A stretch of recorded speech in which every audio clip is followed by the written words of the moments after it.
Bem-vindos a mais um episódio do Sem Filtros, o videocast podcast da Liga Portugal. Já sabe que pode ver esta entrevista na Liga TV ou então ouvir no Spotify e no iTunes. O nosso convidado de hoje é alguém que também está ligado à tática futebolística. Ficou com o seu nome bastante marcado na história do Sporting Clube de Portugal, por cá também passou pelo Marítimo, pelo Sporting da Covilhã e foi conhecer o mundo, foi desbravar o mundo como tantos outros portugueses o fizeram.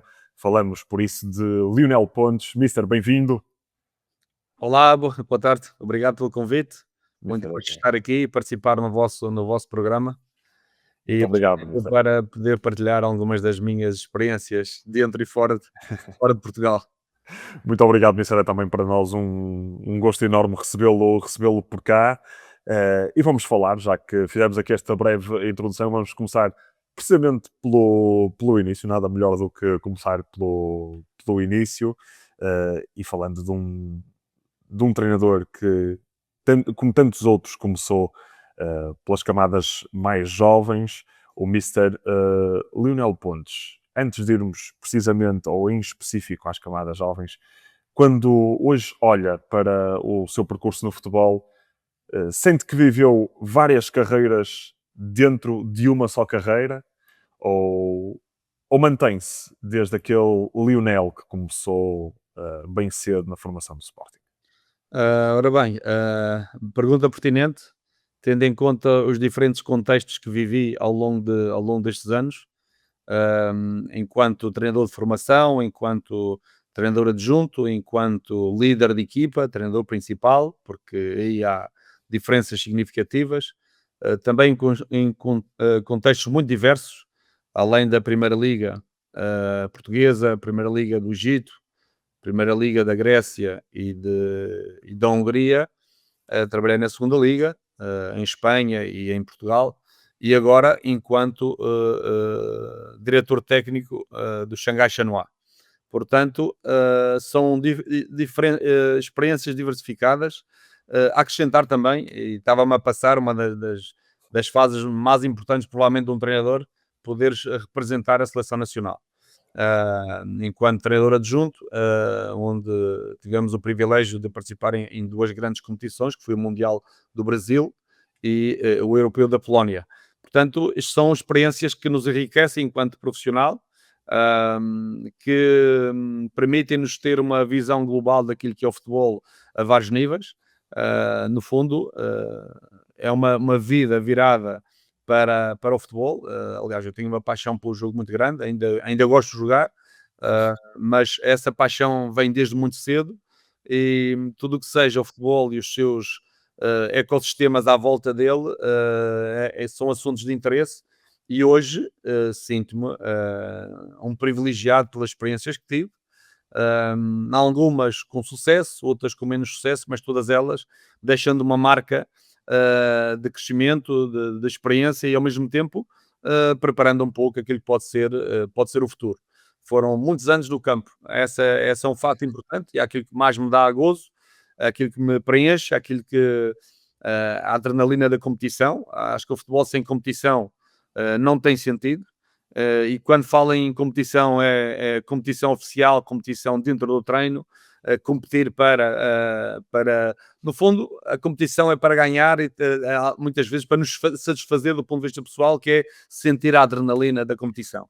E, portanto, todas essas experiências permitem, é por isso que a pergunta é pertinente, de viver muitas profissões dentro da mesma, mas sempre com sentido de evolução, de crescimento e de preparar o futuro. Mister, como eu referi no início desta entrevista, ainda mesmo na introdução, o Mister esteve ligado ao futebol de formação e portanto, que lá está no Sporting Clube de Portugal. Começou muito jovem, ligado a esses escalões de formação.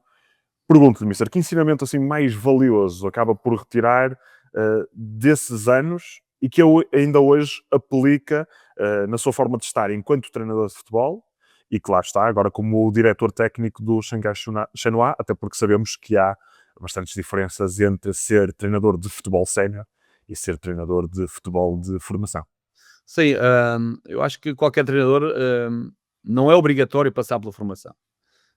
Cada um, o trajeto aparece às vezes de uma forma espontânea. Eu, aos 24 anos, entrei no Sporting em 95, como treinador adjunto de uma equipa onde havia miúdos de grande talento, nomeadamente Ricardo Quaresma, foi o primeiro grande talento com quem eu comecei a trabalhar, associado também àquilo que é, àquilo que é trabalhar numa equipa ou num clube que visa o alto rendimento, que é diferente de um clube que visa a participação nos campeonatos.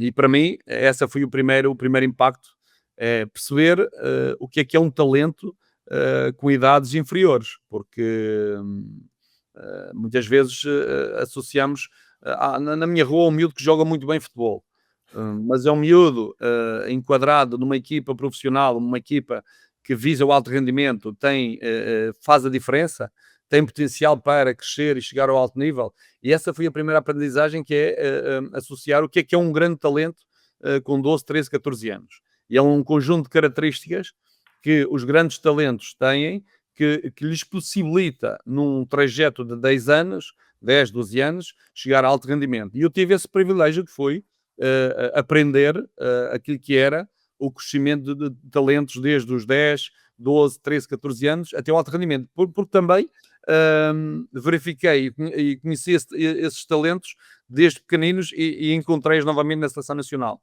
E foi interessante perceber o que é que eles mudaram, o que é que eles melhoraram no seu trajeto, o que é que foi importante durante esse trajeto para que pudessem chegar a alto nível, que mudanças individuais, que crescimento tiveram e os tipos de maturidade que cada um deles apresentava. Muitos deles já muito jovens, com uma maturidade anormal para miúdos de 17, 18 anos. Muitos deles com 17, 18 anos muito imaturos, e que tiveram velocidades de crescimento diferentes e que depois também atingiram patamares diferentes. Do ponto de vista pessoal, essa foi uma grande aprendizagem, perceber as características de jogadores de alto nível, muito jovens e que prevemos que possam chegar a alto nível, e um dos aspectos importantes tem a ver com o respeito pela evolução dos jovens jogadores. Todos têm tempos diferentes e há momentos, há fases sensíveis que temos de ter determinada intervenção ou diferente intervenção, até aos 15, 16 anos, uma intervenção muito mais pedagógica. A partir dos 16, 17, uma intervenção muito mais profissional, mais aproximada daquilo que é o alto rendimento, e estamos a falar de equipas grandes. E depois um aspecto importante, que o nosso crescimento enquanto treinadores e profissionais não é dos livros também, é daquilo que estudamos, mas é muito daquilo que recebemos dos jogadores. Os jogadores ensinam-nos muito, porque são sempre processos desafiantes em que nos põem à prova, nos obrigam a tomar melhores decisões, muitas vezes obrigam-nos a errar para depois voltar outra vez ao caminho certo, e essas foram aprendizagens muito. Tendo em conta um clube como o Sporting, que há uma vantagem muito grande do ponto de vista de tática estratégico, que é nós temos normalmente os melhores jogadores e muitas vezes mesmo maus trabalhos, ou do ponto de vista da informação, da preparação para o jogo, há jogadores que resolvem. Quando passas deste contexto para equipas de menor dimensão, a parte da organização, de compromisso, de trabalho estratégico, torna-se muito mais forte, porque não tens tantos jogadores bons para poder marcar e fazer a diferença. E aí o papel do treinador é muito mais vincado, porque uma equipa com bons jogadores mais facilmente se resolvem os problemas do jogo, mesmo que falte alguma coisa do ponto de vista tático ou estratégico. Uma equipa com jogadores medianos precisa muito do trabalho do treinador, muito do trabalho da equipa técnica, muito trabalho de preparação, de compromisso, de organização, e isso também foi um fator que me fez, depois de sair não só do Sporting como da Seleção Nacional, obrigar-me, de certa forma, a voltar um bocadinho atrás naquilo que são um conjunto não só de conhecimentos, mas da forma como se intervém sobre uma equipa, porque há equipas que é necessário dar um bocadinho mais de ordem, há outras equipas que temos de dar um bocadinho mais de liberdade. E quando não tens muito talento, tens que dar muita ordem, muita organização, e um contexto favorável para que eles possam exprimir da melhor forma, coletivamente, aquilo que são as ideias do treinador. Mas foram anos de aprendizagem, de crescimento, de perceber como é que se lidera com diferentes tipos de personalidade. Jogadores de equipa grande não é a mesma coisa de jogadores de equipa mediana. O perfil psicológico, a personalidade que apresentam é totalmente diferente e há formas distintas de poder geri-los. Portanto, a gestão de grupo foi algo que fui aprendendo ao longo deste processo. O trabalho tático, desenvolvimento das competências dos jogadores por posição, o trabalho do sistema de jogo em confronto com outros, também foi algo muito importante no crescimento do treinador, porque foi muito trabalho de campo, pouco trabalho fora, muito trabalho de campo, preparação de treinos, análise do treino, preparação de competição, análise de competição, voltar ao treino, tentar melhorar os aspectos que estavam menos trabalhados, juntar todos os fatores de rendimento de forma a ter uma equipa comprometida com o objetivo. Portanto, há aqui um caminho muito grande que foi percorrido, mas que sinto que ainda não está acabado, ainda aqui há muita margem de crescimento. O Mister falou aqui de uma questão de desenvolvimento pedagógico, um desenvolvimento mais tático, e tocou aí num nome que eu acho que não poderemos deixar escapar, tocou no nome de Ricardo Quaresma. No entanto, também é importante referir que o Mister Lionel é madeirense, e no mesmo Sporting encontrou um outro madeirense que também é inevitável falar do nome dele. Como é que foi lidar com tanto talento, Mister, e olhar para esse caso, eu diria, estratosférico, que é o nome de Cristiano Ronaldo? Como é que foi identificar esse atleta também? Eu recordo-me que numa fase início de carreira, início do trajeto formativo no Sporting, normalmente eu tinha aquela postura de os melhores jogadores, o nível de exigência tem que ser maior, porque eles são capazes, porque eles têm potencial para, e tudo o que seja menos daquilo que lhe possam apresentar, estamos a fazer um mau trabalho. E no fundo, eu sempre fui muito exigente com os jogadores, principalmente com aqueles que tinham mais qualidade para poder chegar a alto nível, e porque a partir dos 14, 15 anos podemos prever, não quer dizer que venha a acontecer, mas podemos definir que há um conjunto de jogadores pelo seu perfil, pelo seu potencial, têm características para chegar a alto nível, e esses jogadores eram jogadores que tinham perfil. Há outros que não se prevê ou não se tem certeza, embora a certeza é um bocado relativa, não se tem certeza e acabam por chegar a alto nível, mas há jogadores que, pelas características que apresentam, normalmente podem chegar a um patamar superior. E trabalhar com o Ricardo Quaresma, com o Cristiano Ronaldo, com muitos outros, que eu tive esse privilégio de trabalhar com eles, crescer com eles, é mais fácil do que um jogador que acha que é um grande talento. Porque eles conseguem simplificar um pouco aquilo que é o contexto de jogo.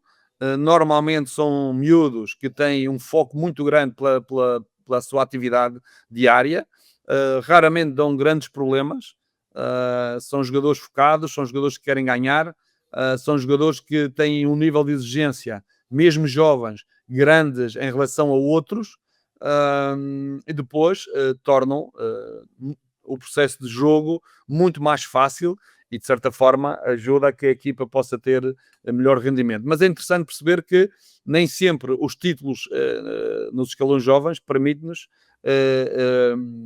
avaliar que esses jogadores vão ser grandes profissionais.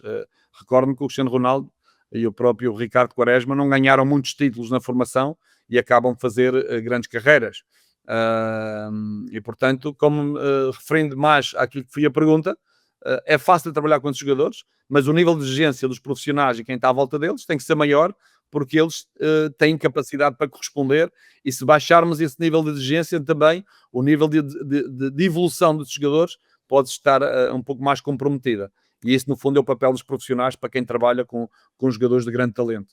O Mister falou aqui dessa questão de esses dois nomes em particular não terem ganho tantos troféus, tantos títulos no futebol de formação, mas que, no entanto, acabaram por fazer grandes carreiras. Aliás, é importante referir que o Cristiano ainda joga e ainda hoje conquista e ainda hoje marca gols e tem essa sede, essa vontade.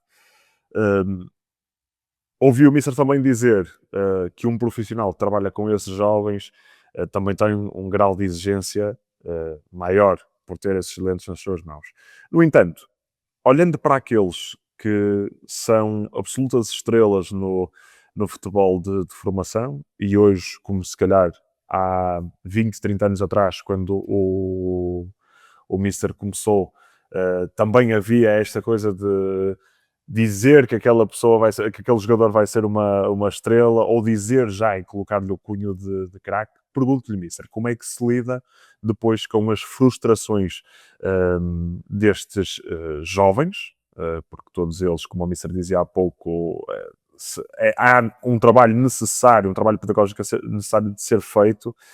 Como é que se lida depois com as frustrações daqueles que chegam a sénior e não vingam? Repara, eu tive o privilégio de trabalhar com grandes profissionais, uns que conseguiram chegar a alto nível, outros que tiveram que reformular as suas carreiras e ir para níveis inferiores, e outros deixaram de jogar futebol. No fundo é aquilo que é o ciclo de vida das pessoas que têm potencialidades diferentes, muitas vezes têm expectativas acima daquilo que é o seu potencial, e muitos deles seguiram as suas vidas. E eu tive, em muitos momentos, aquele acompanhamento, sabendo aquilo que era a frustração dos jogadores. Há jogadores que se escondem nesses momentos, há outros que manifestam as suas emoções, mas nós, enquanto profissionais, temos que estar próximos desses jogadores, dar-lhes bons conselhos, encaminhá-los para aquilo que, na nossa expectativa, fruto da nossa experiência, é o melhor caminho, dar-lhes sugestões de carreira. Recordo-me que havia jogadores que não tinham condições para chegar à Primeira Liga, mas queriam jogar na Primeira Liga. E eu perguntava-lhes: queres ir para o Real Madrid? Mas eu não sou capaz de ir para o Real Madrid. Então, se não és capaz para o Real Madrid, assuma uma segunda Liga. Porque quem sabe a segunda Liga é o que te vai permitir um dia chegar um pouco mais longe, porque vais ter mais possibilidade de jogar de acordo com aquilo que é o teu valor atual. E às vezes isto é difícil de encaixar, como é difícil de encaixar muitas vezes para treinadores que passam pelas primeiras ligas, depois têm dificuldade de baixar para uma segunda, uma terceira liga e iniciar um projeto novo. E muitas vezes é esta proximidade dos profissionais, é por isso que o futebol é uma atividade humana, em que não se pode, os jogadores não são máquinas, que têm sentimentos, têm frustrações, têm emoções, e é importante os profissionais que estão próximos que deem atenção a esses momentos, em que são momentos importantes, em que eles muitas vezes não verbalizam, mas não esquecem. Eu às vezes encontro antigos profissionais que vêm falar de coisas que aconteceram há uns anos atrás que eu nem me recordo, de apoio, de uma palavra, de um incentivo, de um telefonema, de uma chamada de atenção mais dura, que lhes fez um clique sobre aquilo que é os passos seguintes. Portanto, gerir as frustrações deste tipo de profissionais é estar próximo, é dar-lhes opções e, mais importante que tudo, é ser honesto e verdadeiro com aquilo que é a realidade. Nós não podemos olhar para um jogador de futebol e dizer que ele é bom quando lhe falta um conjunto de características para chegar lá, ou dizer que ele é mau quando realmente tem coisas que podem ser aproveitadas e serem potenciadas. No fundo, por mais intervenção nós tenhamos e podemos ajudar em vários caminhos, depende muito de cada um, depende muito do seu foco, da sua capacidade de organização, de criar um propósito na cabeça de cada jogador e ao mesmo tempo eles lutar por esse propósito, porque muitas vezes quando eles não têm para onde ir ou não têm propósitos bem definidos ou metas bem definidas, acabam por se perder no caminho porque é tudo muito ambíguo. E quando há jogadores que são ambiciosos, querem ganhar e têm um propósito de vida, é tudo muito mais fácil porque tudo o que fazem é fruto dessa meta que está estabelecida. E nós, profissionais, temos que os ajudar muitas vezes a definir essas metas e orientá-los nesse caminho. Mas muito depende, podemos dizer, eu ajudei aquele, eu fui o pai, fui o mãe. Não, nada disso. Depende muito dos jogadores e a forma como encaram o seu dia a dia e como traçam as metas e lutam por elas. Falou de percurso, Mister, e acho que nós não podemos portanto, descartar aquilo que é o seu crescimento sustentado no Sporting Clube de Portugal, porque, como disse há pouco, começou em meados dos anos 90, pela formação, e foi subindo etapa por etapa até chegar à equipa principal dos Leões. Pergunto-lhe qual é que foi o momento mais marcante para si de toda essa viagem de Sporting Clube de Portugal que acabou por viver. Sim, há muitos momentos marcantes. Há muitos momentos marcantes que muitas vezes não nos damos importância na altura, naquela altura momentânea de realmente foi qualquer coisa de extraordinário, porque no fundo as derrotas e as vitórias têm um prazo muito curto. Ah, Nós quando ganhamos desfrutamos dessa vitória, mas no dia seguinte é um novo caminho, é um novo capítulo e tudo o que passou já não tem validade porque o mais importante é aquilo que temos que fazer para o dia da manhã. Claro. E as derrotas é um pouco isso também, é a chamada e é no fundo também a mensagem que passamos para os jogadores e pela frustração do resultado, pela a frustração de uma derrota. Costumo dizer, não, tens que fazer o luto, temos que chorar, temos que sentir a derrota, mas isto é um dia, porque no dia seguinte já temos que dar o passo em frente e caminhar. E o Sporting teve muitos percursos que foram marcantes.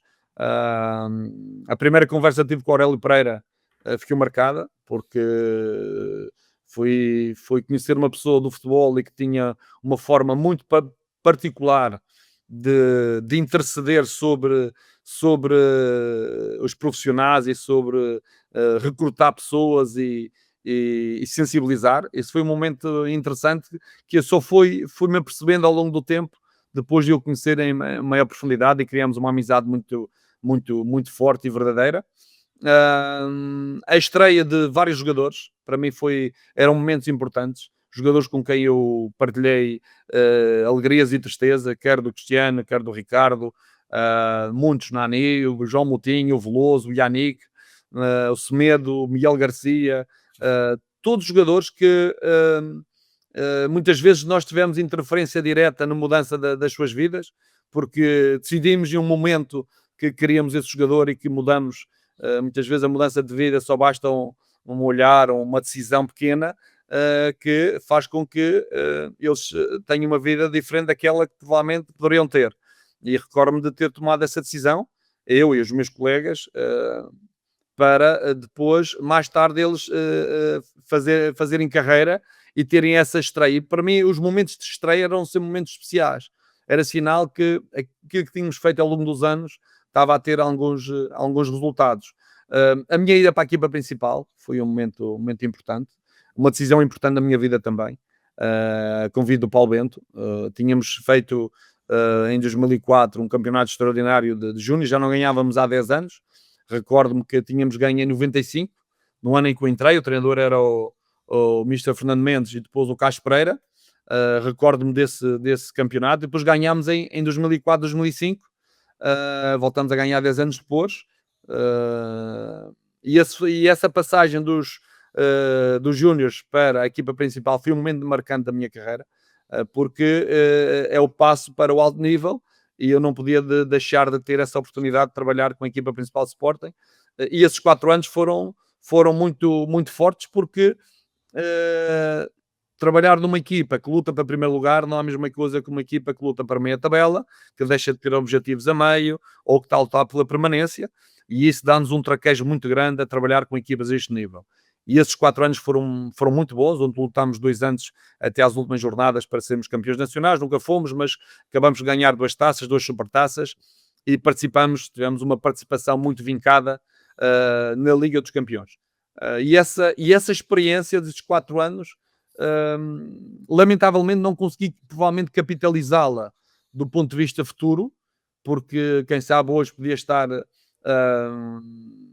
numa posição como treinador muito mais sustentada, mas ninguém me tira essa experiência e ela por si só acaba por ser uma, uma, manancial de conhecimento da forma como se gera uma equipa, da forma como se prepara as equipas para alto nível, da forma como se luta por um objetivo, da forma como se torna uma equipa ligada para ganhar um campeonato, ganhar uma taça, gerir várias competições ao mesmo tempo. Portanto, a passagem para o futebol profissional foi um momento marcante na minha carreira. E depois,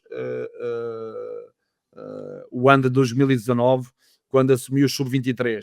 Já nem falo na equipa A, foi naturalmente um momento marcante, mas assumir o sub-23, que era uma equipa jovem, mais jovem que o ano anterior, onde as expectativas não eram muito grandes e que praticamos um futebol de alto nível.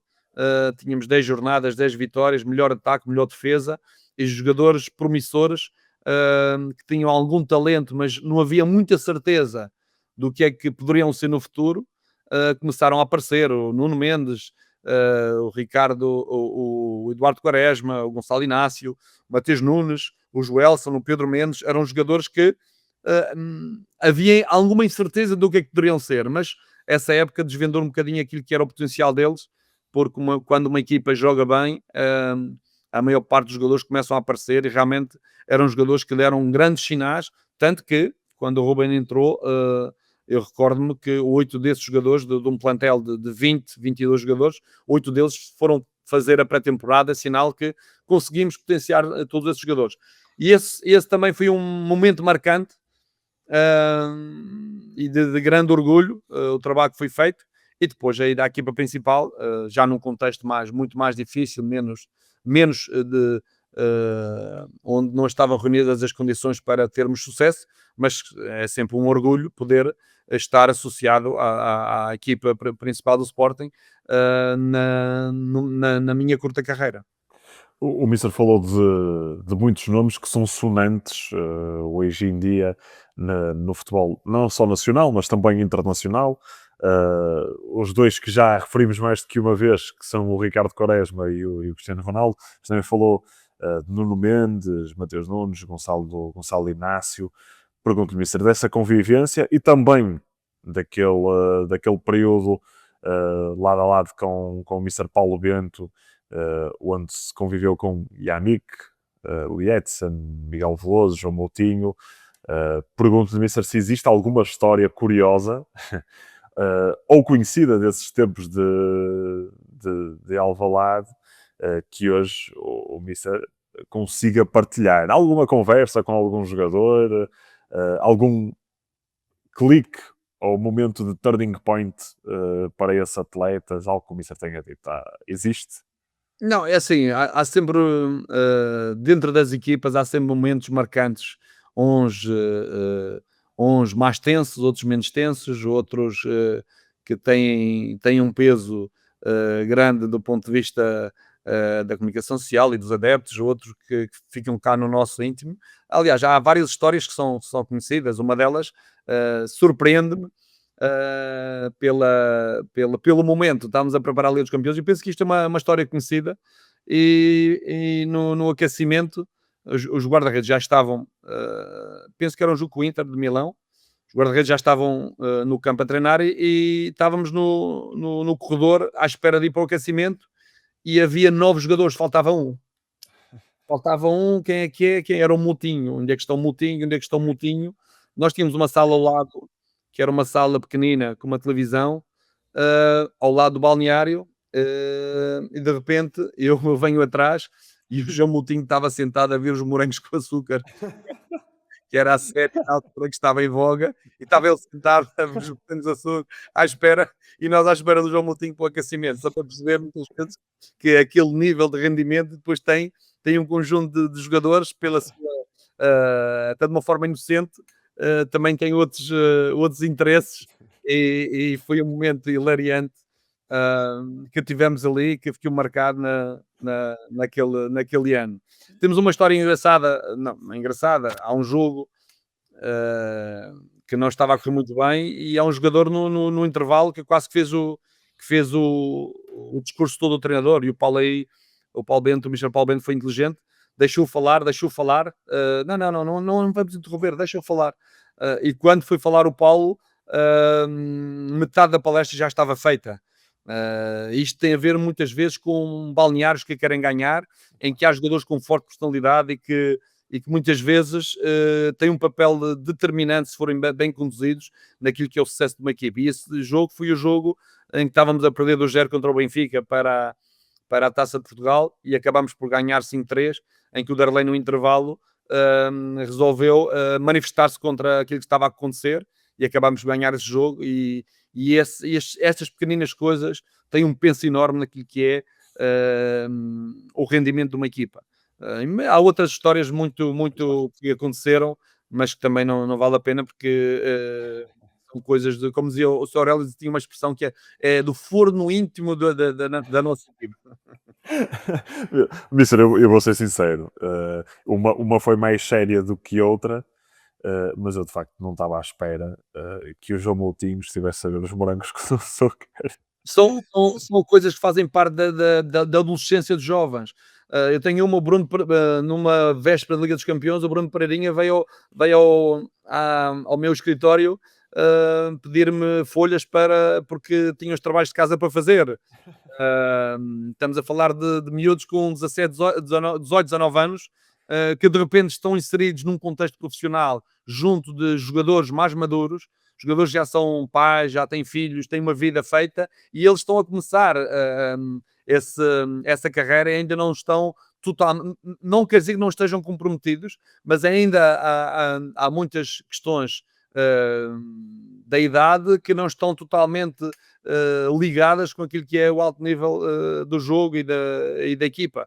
Portanto, são coisas perfeitamente normais, mas que são curiosas de poder falar sobre elas. O Mister falou de questões de maturidade e de jovens que chegam cedo às equipas principais e continuam a ter comportamentos que, pronto, que são, como disse o Mister, normais, se calhar, de um processo de adolescência, daquilo que é a solidificação enquanto homem. Pergunto-lhe, Mister, e antes de saltarmos aqui já para um panorama mais internacional da sua carreira, qual é que é aquele jogador que o Mister olha e pensa todos os dias, bem, tu poderias ter sido 10 vezes, 100 vezes mais do que aquilo que tu foste. Foste eu vou colocar aqui umas aspas, eu sei que é sempre um termo um bocado pejorativo, mas foste um desperdício. Se eu falar em nomes, acho que posso ser mal interpretado. Ah, mas há um jogador aliás, foi um projeto de jogador, não deixou de ser um projeto de jogador, mas que acabou por não fazer uma carreira de acordo com aquilo que era o potencial que apresentava. E aliás, é um caso que é falado e muito falado, foi o Fábio Paim. Sim. Era um jogador que, enquanto jovem, até os 15, 16 anos, enquanto não teve a lesão no joelho,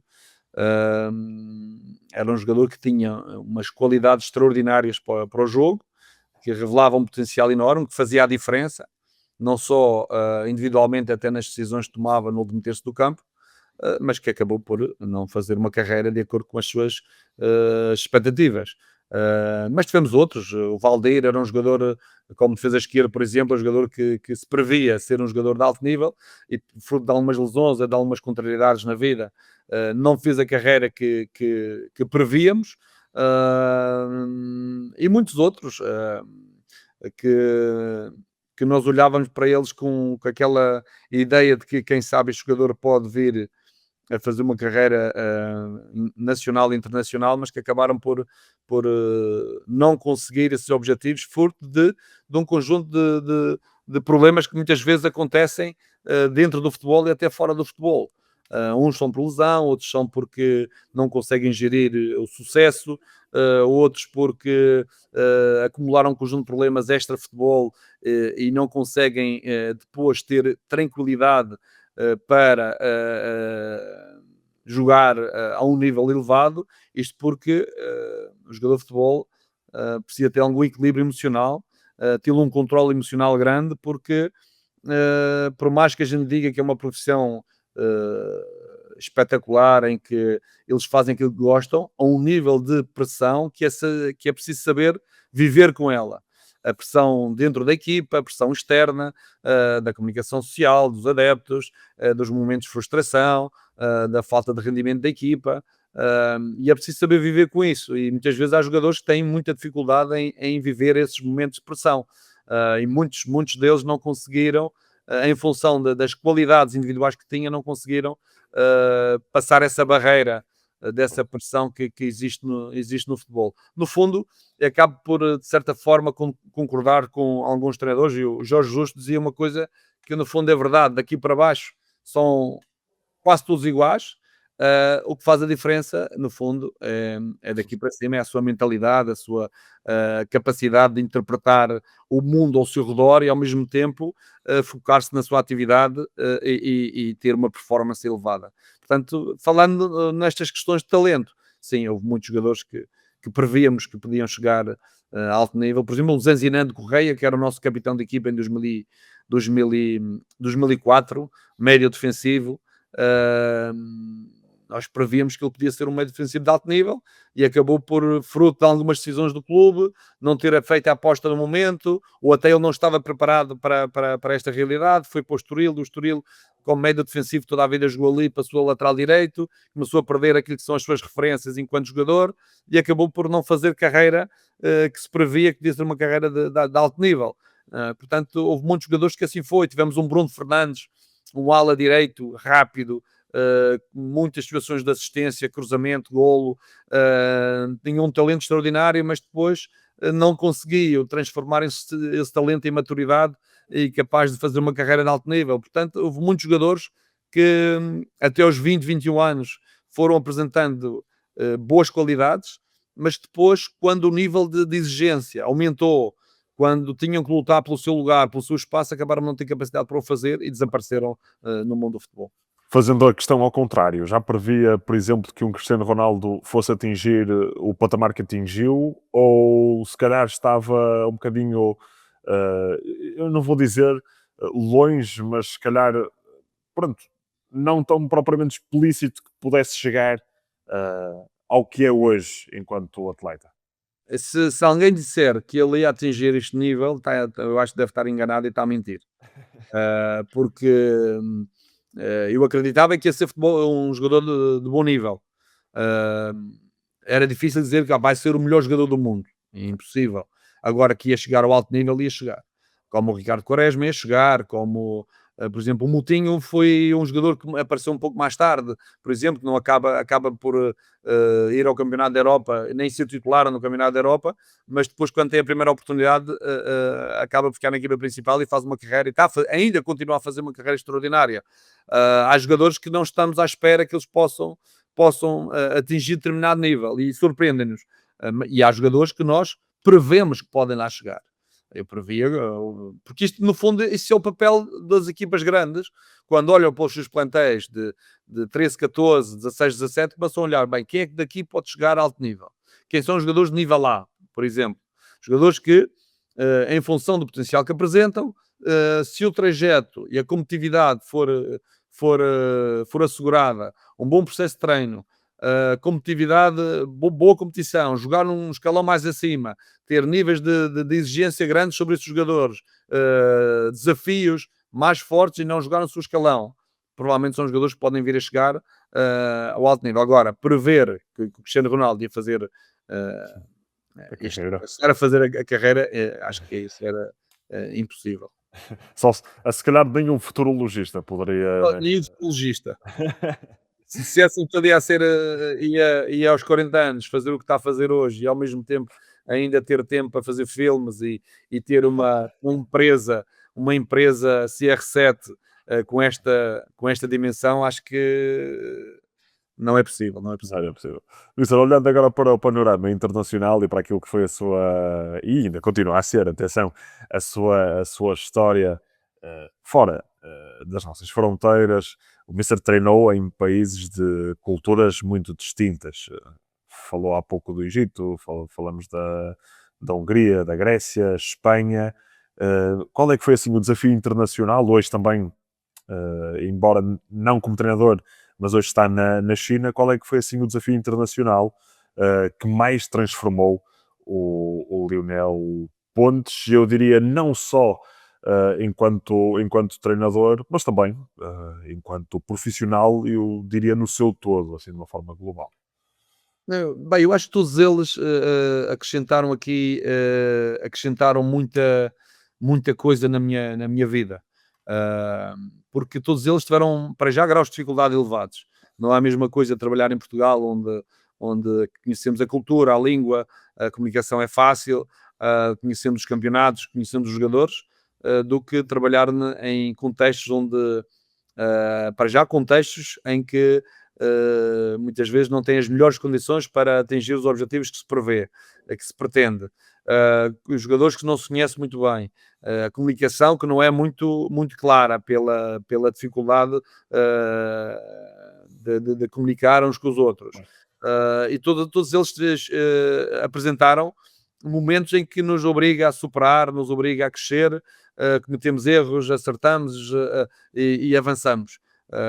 O Egito foi uma experiência muito forte, porque no fundo foi uma oportunidade até sugerida por um jogador, num clube com muitas dificuldades a todos os níveis, não só financeiras como estruturais, e nós às vezes treinadores pensamos que somos capazes de fazer tudo, somos capazes de Mudar o mudar, mundo.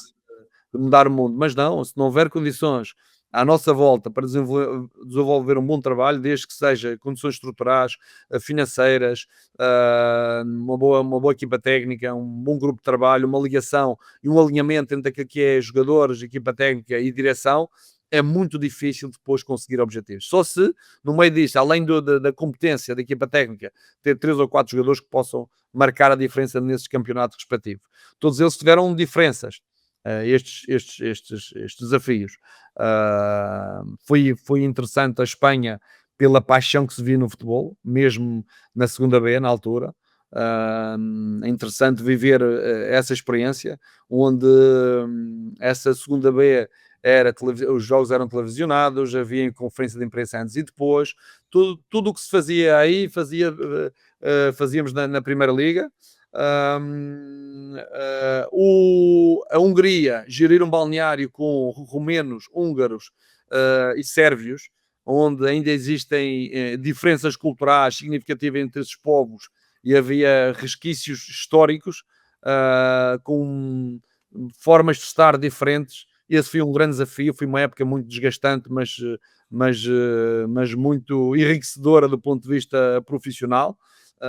Até porque o clube era um clube com uma boa organização, um bom clube, com boas condições, com um grande centro de treinos, um estádio novo, onde permitia também desenvolver ali um bom trabalho, fazer crescer os jogadores num contexto muito difícil.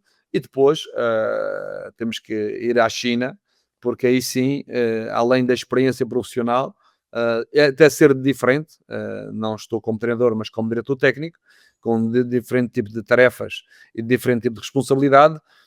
Viver e trabalhar na China, além do desafio profissional, uma experiência de vida, devido às diferenças culturais, desde a língua, a comunicação, a alimentação, os hábitos dos chineses são diferentes, a exigência que é colocada no dia a dia, essa febre de ganhar, quem ganha que é bom, quem perde não presta, não serve, a exigência do governo ou das entidades competentes para o resultado, a forma como utilizam os jogadores para se promover na carreira, tudo isto tem sido um desafio enorme e que, de certa forma, provavelmente este desafio me vai transformar mais do que os outros todos, porque esses foi acumulado de experiências e ir evoluindo ao longo do tempo, mas este é muito mais impactante pelas dificuldades que temos no dia a dia. O Mister falou da China, já lá irei, para já, porque preciso fazer este parênteses, já que falou da sua experiência na Hungria, e perguntar-lhe se realmente foi esse então o país ou o contexto onde viveu assim o maior choque cultural. Eu não digo choque cultural na diferença daquilo que é ser português e húngaro, porque isso acabamos todos por ser europeus e claro que da Europa de leste para cá há uma grande diferença cultural, é um facto, mas mais pelo aquilo que o Mister referiu de conviver com húngaros, romenos, sérvios e existirem ainda esses resquícios de contexto histórico que ainda transportam as pessoas para rivalidades sociais. Foi um choque cultural muito grande nesse sentido, talvez o mais complicado que teve de enfrentar? Sim, a Hungria, até aí foi. Eu senti que também havia um choque cultural com o Egito, mas que foi mais pelas dificuldades que o clube apresentava. Era um clube histórico, mas com graves dificuldades a passar uma crise financeira e uma crise diretiva muito grande. Nós esperávamos mudar muita coisa, mas não conseguimos mudar quase nada, porque o clube era um clube com grandes rivalidades internas e que foi só problemas ao longo do ano. Agora, a Hungria foi um desafio enorme, um desafio gigante. Muitas vezes os estrangeiros têm um peso, sentem muita dificuldade muitas vezes em trabalhar num país onde são muito nacionalistas, dão muito valor aos seus, dentro do balneário onde existem grupos diferenciados e interesses até diferenciados. É um desafio poder juntá-los numa ideia comum, lutar pelo mesmo objetivo, ter os mesmos valores e colocá-los a jogar futebol. No fundo, é o papel do treinador, é colocá-los a jogar bom futebol, um futebol competitivo, um futebol organizado, um futebol com compromisso, cumprindo com um conjunto de exigências e princípios, e esse é um grande desafio para o treinador. Mister, agora voltando à China, e já que tocou nesse assunto, e falar realmente de uma nova área profissional. Eu vou dizer assim, não área no geral, continua ligado ao futebol, mas deixa de desempenhar essa função de treinador de futebol.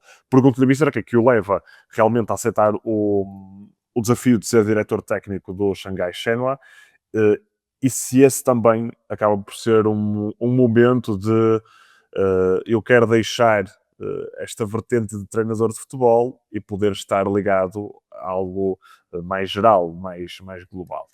Não, muito pelo contrário. Aliás, isto só me dá, depois de estar aqui 2 anos e meio, só me dá vontade de voltar ao treino. Porque muitas vezes é preciso passar por estas experiências e este foi um desafio lançado pelo diretor desportivo. A proposta foi uma proposta aliciante, num momento em que eu também não tinha nenhuma proposta profissional para voltar ao campo. Provavelmente conjugou-se aqui dois fatores. Um é a falta de propostas momentâneas e a outra, a proposta que foi apresentada. Foi para já conhecer a cidade de Xangai, que é uma cidade incrível, conhecer um clube que tem 30 anos de história, mas que quer crescer com umas excelentes condições para desenvolver um trabalho de crescimento de jogadores, crescimento de equipas, e no fundo juntei aquilo que eram as vantagens deste projeto para me dedicar a 100% durante este tempo todo, tanto que agora renovei mais um ano e temos aí um ano desafiante pela frente. No fundo é construir as equipas técnicas, construir os plantéis, dar formação às equipas técnicas, orientar os treinadores, criar um modelo de jogo que seja mais ou menos parecido, que todas as equipas tenham um alinhamento daquilo que é os objetivos do clube no crescimento dos jogadores. E no fundo o nível de exigência diário é constante, porque temos muitas pequeninas coisas a acontecer, muita coisa a acontecer ao mesmo tempo, temos de estar sempre disponíveis para poder arranjar soluções, ajudar, formar, antecipar cenários, preparar as equipas para a época, para os torneios, para as competições, valorizar os melhores jogadores, organizar as estruturas. Depois foi este ano um ano em que obrigou-nos a grandes alterações, porque o centro de estágio, onde temos 11 relevados e temos acomodação para 4 equipas, entrou em obras. E entrando em obras, obrigou a mudar as equipas todas para um hotel, a termos só 2 relevados para treinar, um novo ginásio que foi montado em 2 meses numa tenda gigante. Portanto, houve grandes mudanças e que obrigou-nos, de certa forma, a reformular a forma como geríamos o dia-a-dia destas 8 equipas e, portanto, tem sido um desafio incrível, porque não tem a exigência competitiva do fim de semana de ganhar, perder, preparar a equipa para a parte estratégica do jogo, preparar a equipa para determinado jogo. mas tem preparar as equipas no dia a dia, em semanas constantes para a competição, valorizando os melhores jogadores, potenciando os jogadores, o trabalho individual, o trabalho coletivo e tendo que ter uma visão muito global de tudo o que se está a passar à volta destas equipas. Nós já tivemos aqui no Sem Filtros o Mr. Vítor Pereira e também o Guga que ainda está pela China, o Mr. Vítor Pereira que passou por lá também, e os dois disseram que a realidade que se vive no futebol chinês é muito distinta daquela que se vive na Europa e se calhar até no resto do mundo, porque a forma como se vive o futebol é totalmente diferente. E falaram de um pormenor interessante que é aqui na Europa, se o Mister treinar ou jogar em algum clube, se sair à rua vai ser reconhecido e as pessoas vão abordá-lo na rua. E que na China não acontecia tanto isso, fruto Da dimensão. da dimensão e do número incontável de pessoas na rua. Pergunto-lhe, Mister, já viveu alguma história caricata no seu dia a dia nesse grande país asiático? Sim, tem sido interessante que às vezes do nada, no meio da multidão, há alguém que vem ter comigo, Xangai, Xanhua, Xanhua. Já sabem que há caras associadas a determinados projetos. Isso, no meio da multidão. Já E temos aqui uma diferença, já temos aqui uma eh, diferença no pronto. é interessante porque as vedetas do futebol, os jogadores que estão mais mediáticos, são capazes de passar despercebidos, mas se são descobertos, então não têm descanso porque acumula-se muita gente, querem tocar, querem tirar fotos, e lá os meios tecnológicos são uma coisa impressionante e esta informação difunde-se de uma forma muito fácil, e o impacto que isso tem nos média é enorme. Portanto, os jogadores de futebol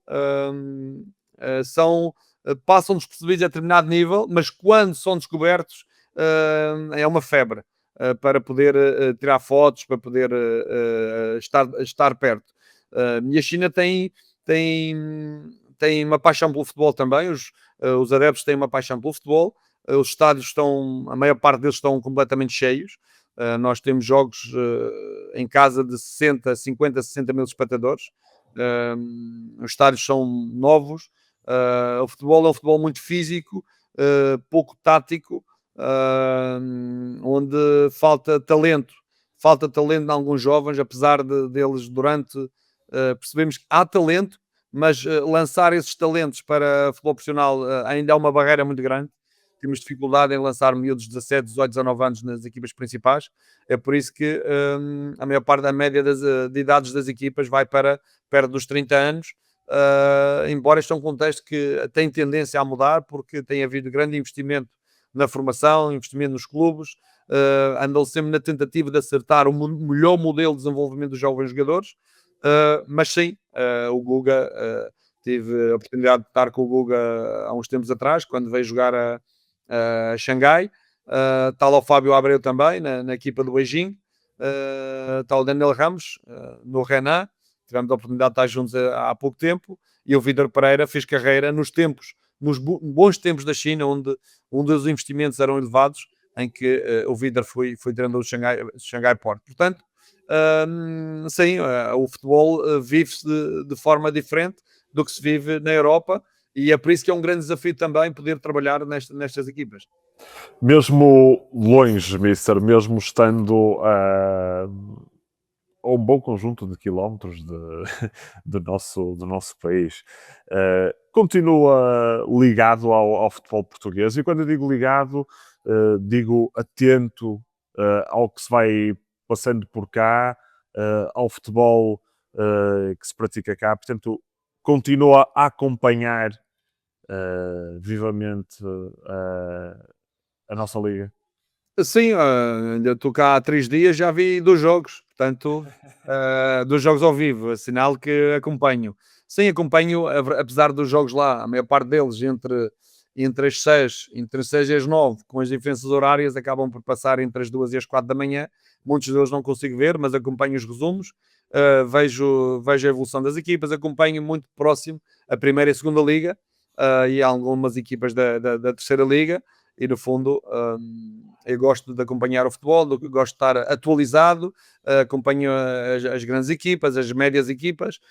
Este fim de semana vi o Leixões Marítimo ao vivo, vi o Benfica Sporting das equipas B, e espero, antes de ir embora, ver mais um ou dois jogos, porque para já tenho paixão pelo jogo, pelo futebol, e gosto de ver o jogo, a tendência das equipas, a evolução das equipas, os novos jogadores que vão aparecendo, a forma como as equipas se posicionam no campo, como atacam, como defendem, e para mim é sempre é sempre um privilégio e um prazer vir cá a Portugal e acompanhar mais de perto, porque mesmo estando lá, vou acompanhando aquilo que é o trabalho das equipas em Portugal. De forma, se calhar, mais superficial por lá, falou do Marítimo, Mister, e claro, não poderia deixar de fugir este tema. O Mister acaba por treinar o Marítimo. Eu vou dizer aqui, eu sei que a Ilha da Madeira é uma ilha grande, portanto não podemos dizer que é o clube da sua terra, porque as pessoas depois acabam por se identificar, se calhar, com o clube de onde são realmente, da parte da ilha de onde pertencem realmente. Mas perguntou, Mister, se foi realmente desafiante ir para, e não entenda de forma negativa o clube da terra, mas ir para a sua terra, treinar o Marítimo. Como é que foi viver essa experiência? Como é que foi estar em casa, digamos assim? Uh, e como é que foi lidar, no fundo, com esse momento? Bem, primeiro foi um privilégio, um prazer enorme, um orgulho ter sido treinador do Marítimo. Segundo, voltar a casa não foi fácil. Não foi fácil porque quando tu tens a família ali próximo e que vive o futebol também de uma forma intensa, quer as derrotas, quer as vitórias, acabas por, de certa forma, quase penalizar a família porque vive de perto as alegrias e as tristezas de um ente querido, não é? Eu tinha lá os meus pais, os meus irmãos, os meus sobrinhos. Agora, foi um grande desafio. Foi um desafio em que conseguimos muita coisa boa. Foi a minha primeira experiência enquanto profissional. Lançamos vários jogadores que fizeram carreira nacional e internacional. O Danilo Pereira, que foi promovido a capitão de equipa, o Danilo Souza, o Diego Souza, que veio do Portimonense, que iniciou ali no Marítimo, depois uma carreira Braga, e depois Benfica, China, uma carreira internacional que até chegou à seleção nacional. Um Raul Silva, que veio para a Central e que faz carreira também no Braga e noutros clubes. Fran Sérgio, jogadores que cresceram dentro de uma estrutura, que evoluíram, e que a equipa tinha um futebol de ataque, um futebol de qualidade, com alguns altos e baixos também, porque o plantel tinha alguns desequilíbrios, mas que foi um orgulho enorme representar o Marítimo, de trabalhar durante aquela época onde conseguimos potenciar muitos jogadores, lançar jogadores na Primeira Liga, lançar jovens jogadores também na equipa, promover o Marítimo enquanto instituição.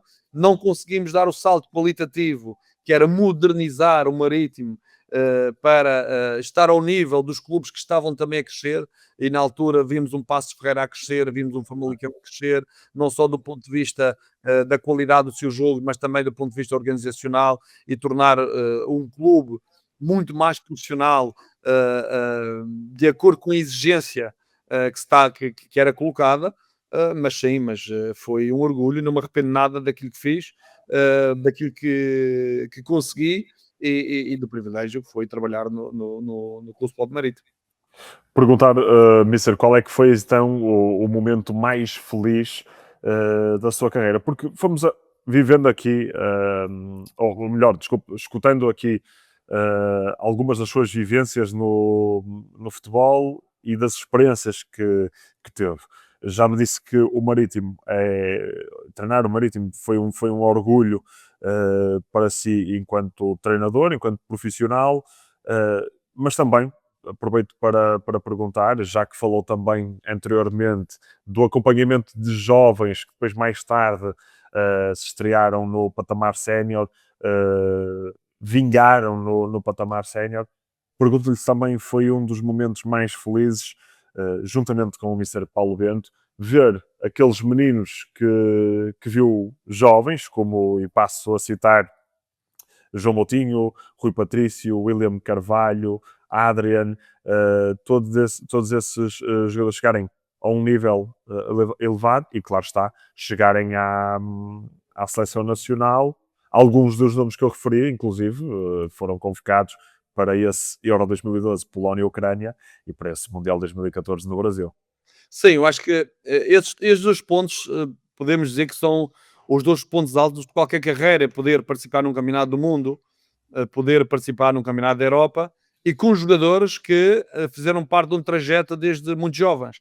E citou muito bem jogadores que começaram no Sporting com 10, 12, 13 anos. O Moutinho veio com 13, 14, o William Carvalho veio com 15 anos, o Rui Patrício veio com 12 anos para o Sporting, portanto, e acompanhar todo esse trajeto e depois encontrá-los em duas competições muito, muito importantes que, de certa forma, é o orgulho de qualquer profissional participar nessas duas. Mas estes são, como disse há pouco, são momentos que depois passam são muito breves, fazem parte da nossa história, vivemos intensamente esses momentos, também vivemos as frustrações desses momentos, porque perder aquele campeonato da Europa, não ir à final para penaltis, apesar de sairmos de cabeça erguida por aquilo que fizemos, que foi muito duro, atingirmos o campeonato do mundo e não conseguimos passar à fase seguinte, foi uma frustração enorme para toda a gente, para o povo português, e isso também deixa marcas nas nossas memórias, na nossa cabeça, na nossa forma de saber que o futebol tem estes dois momentos, que é poder conseguir atingir momentos muito bons e de repente, na infração de segundos, a frustração ser gigante. E é preciso saber viver com esses momentos. Mas sim, essas duas participações foram momentos altos na minha carreira. Mas posso lhe dizer que houve um momento muito, muito significativo, que nós não falamos aqui, foi manter o Sporting da Covilhã na segunda liga. Parece um feito menor, por ser segunda liga, por ser um play-off de descida, mas aquilo que conseguimos, dentro das circunstâncias, e as circunstâncias é que fazem muitas vezes avaliar o processo, que foi conseguir manter uma equipa na Primeira Liga, num clube que passava normalmente por dificuldades, aliás, que eram visíveis ao longo dos anos, e foram visíveis depois da minha saída. Consegui manter a equipa na segunda liga, fizemos 12 jogos, sofremos 5 golos, os últimos 12 jogos é sinal que conseguimos agarrar um grupo de jogadores, formar uma equipa coesa, competitiva, e de uma equipa que teve para descer, conseguimos colocar 3 jogadores na Primeira Liga. Portanto, isto foi um feito pouco valorizado no futebol português, mas que para mim, do ponto de vista pessoal, foi, e para a equipa técnica que estava em atividade, foi um grande desafio e uma grande vitória do trabalho que foi feito ao longo daqueles 6 meses. E, portanto, esse foi um momento pessoal que me deu enorme orgulho poder atingir um objetivo que era a manutenção da equipa, tendo que ir a play-off com a Alverca. A equipa estamos 0-0 fora de casa e acabámos de ganhar 2-0 em casa. Falamos muitas vezes daquilo que o futebol traz de positivo, mas também não podemos deixar passar que o futebol também acaba por trazer momentos, eu não vou dizer negativos, mas dissabores na vida dos profissionais, e como o Mister referia, que em frações de segundos podemos passar ao esquecimento, ou podemos passar, como se costuma dizer, de bestiais a bestas. Mister, que lição mais importante aprendeu, ao longo de toda esta sua carreira, e 2, olhando para aquilo que foram as fases menos agradáveis, eu vou dizer, da carreira do Mister Lionel Pontes, o que é que aprendeu também após um projeto que não tenha corrido como o esperado? Bem, muita coisa se tira quando os projetos não correm como esperado. Primeiro, há uma questão muito importante, que é analisar o contexto e perceber se estão reunidas as condições para atingir os objetivos. porque se não estão reunidas as condições para atingir os objetivos do clube, é preferível não aceitar o projeto. E eu reconheço, por impulso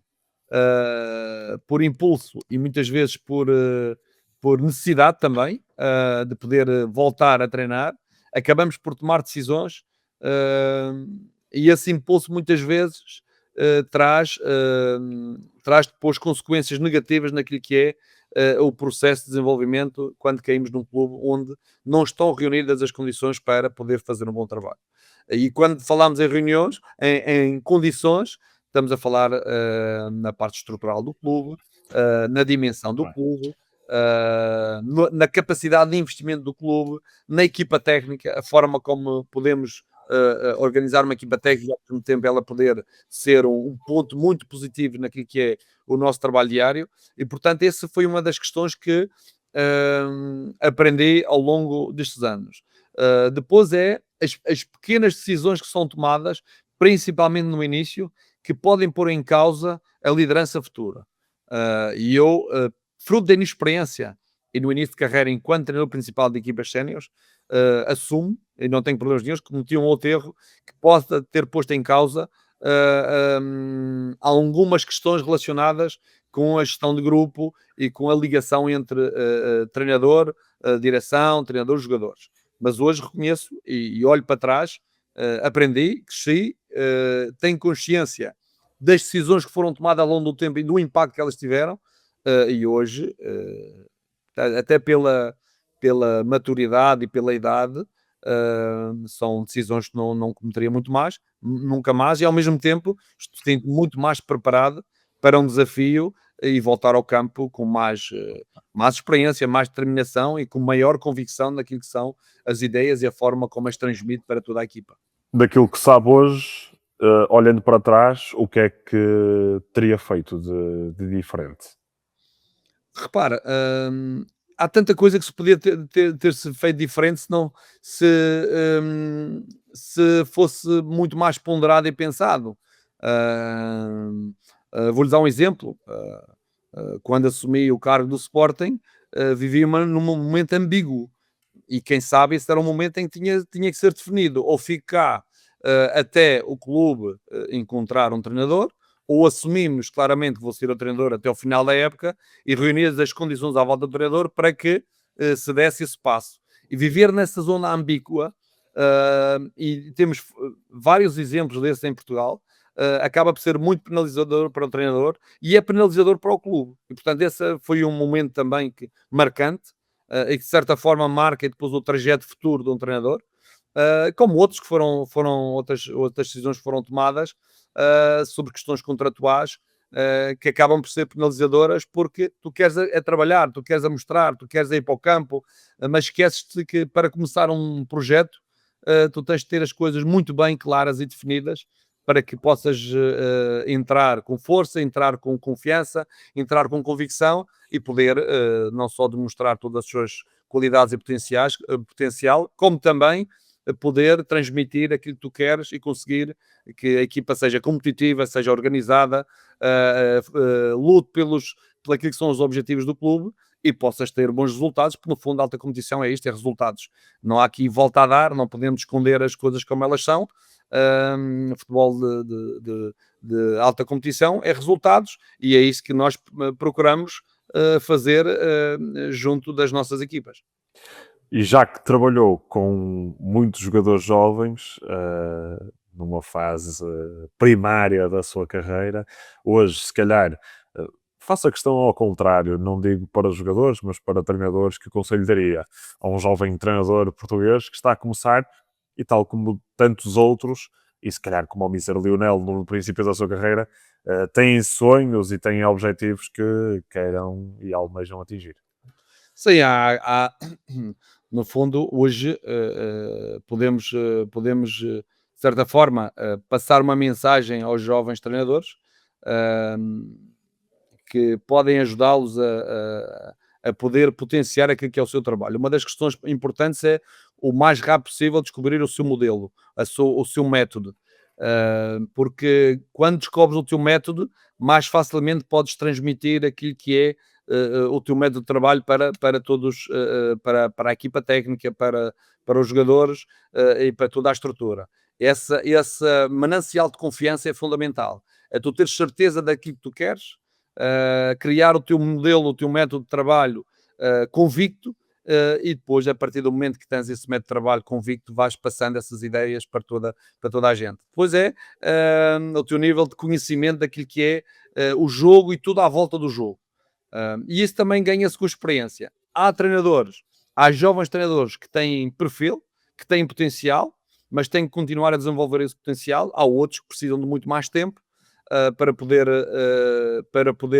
desenvolver esse potencial, mas o importante é conhecer o meio que nos rodeia, conhecer os jogadores, adequar o teu modelo de intervenção, o teu modelo de treino aos jogadores que tens, criar um contexto favorável para ganhar, para competir, e no fundo ter um nível de frontalidade e honestidade com quem tu trabalhas muito, muito claro. Não podes ter duas caras, tens de ter uma. Respeito pelos profissionais, respeito pelo jogo, exigência máxima, bom ambiente à volta da equipa técnica, um bom ambiente à volta dos jogadores, respeito pelas regras e siga, não há volta a dar. Portanto, a criação de um clima favorável ao rendimento também é fundamental para ter jogadores comprometidos com aquilo que é os objetivos do clube.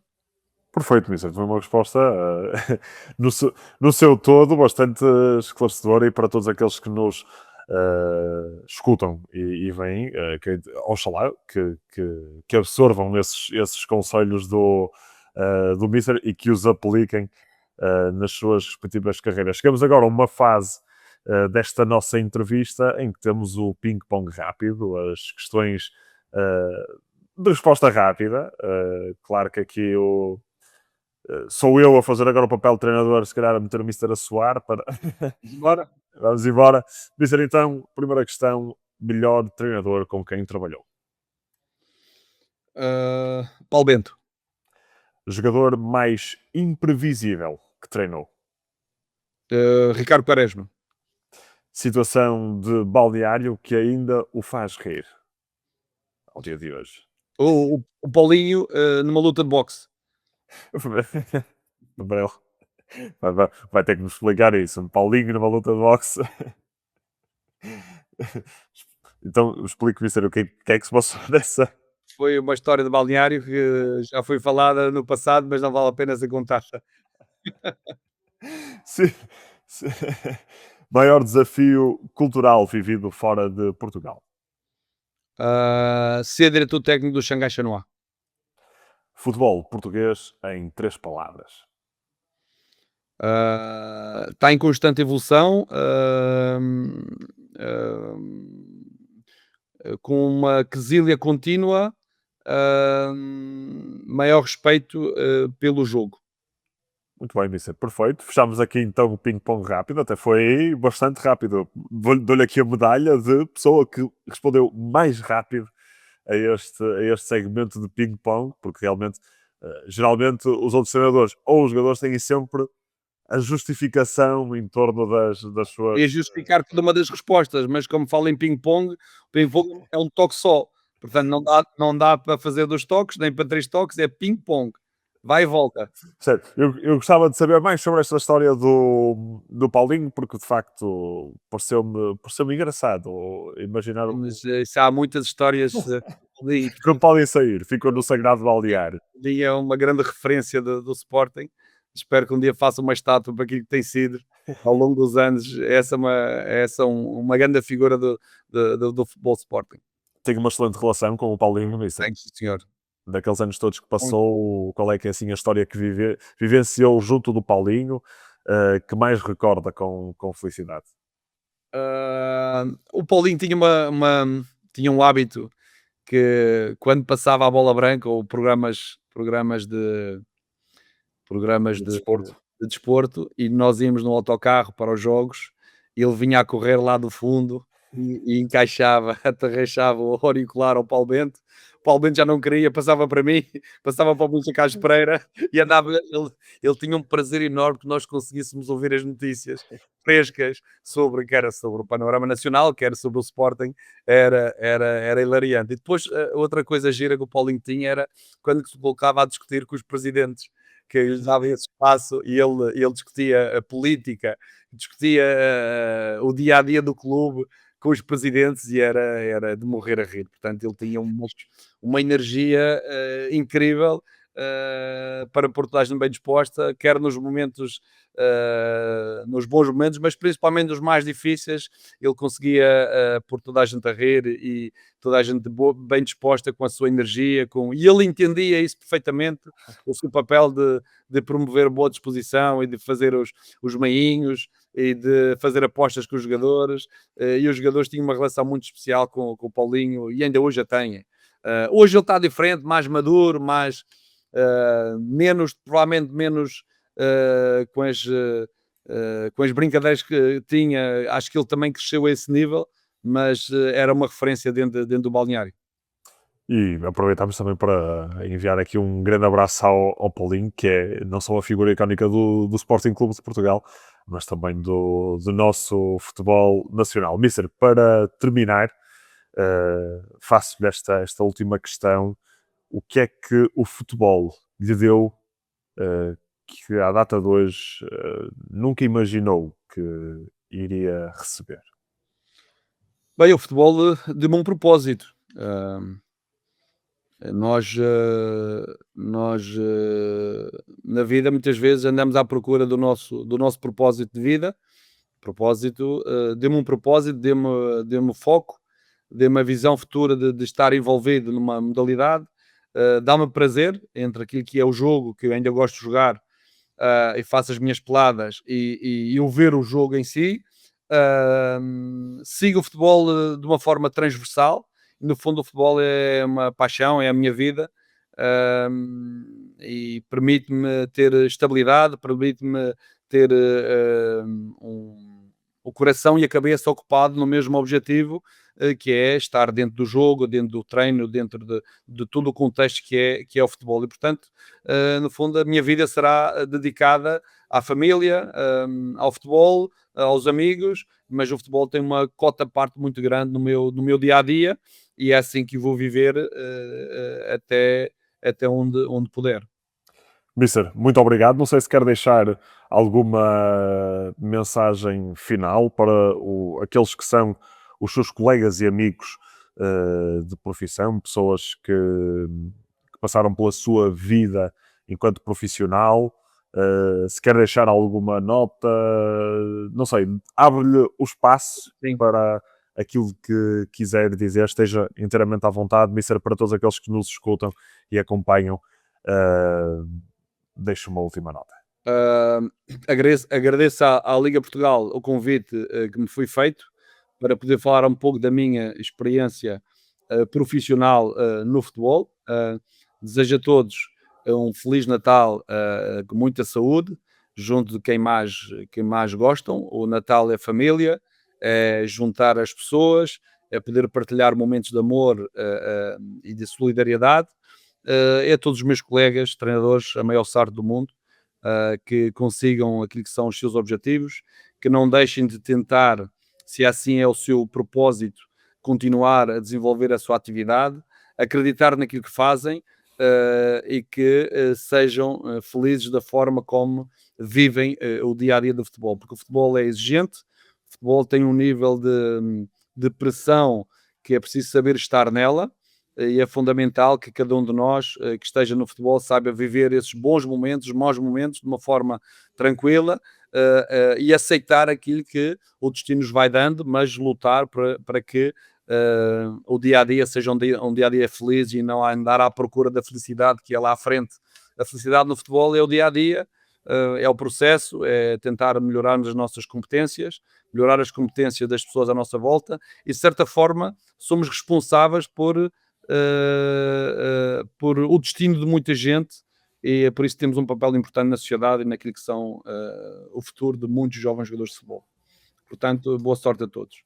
Mister, muito obrigado, gostou?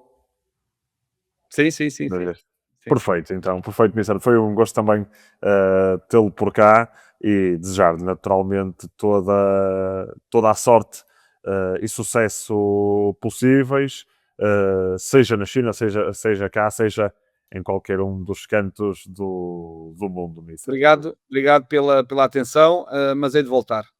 Há mais um ano de trabalho na China, espero voltar ao campo, voltar em força e ter uma oportunidade para poder voltar a treinar. Vamos ver, estamos Muito bem. fortes. Muito bem, Mister. E que assim seja. Muito obrigado por ter estado cá. Um grande abraço, tudo bom. Um abraço, até à próxima. Até a próxima.